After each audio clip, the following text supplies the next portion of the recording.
Pertama untuk rujak, salah satu yang diminta tadi adalah fasilitasi untuk memasukkan penjualan rujak terbanyak menjadi bagian daripada MURI.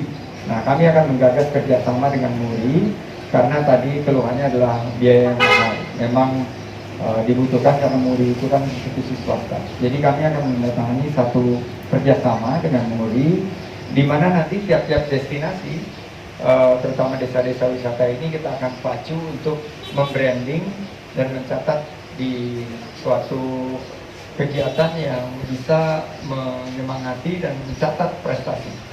Nah tadi kita harapkan kerjasama itu bisa kita lakukan sehingga penjualan rujak terbanyak di dunia dan dicatat di MURI itu bisa dilakukan dalam waktu segera. Saya akan koordinasi sama Pak Kadis. Yang kedua, 19 negara termasuk Selandia Baru, betul Pak ya? Dan Australia sudah meminta, sedang kami lakukan pertimbangan-pertimbangan, dan Indonesia alhamdulillah sudah masuk ke zona 1, ke level 1 dari WHO, jadi semakin terbuka, tapi kita akan sangat berhati-hati. Karena yang akan kita utamakan adalah sisi kesehatan dan keselamatan bangsa Indonesia, dan penanganan COVID ini harus kita prioritaskan. Terima kasih sudah nonton. Jangan lupa like, subscribe, dan share ya.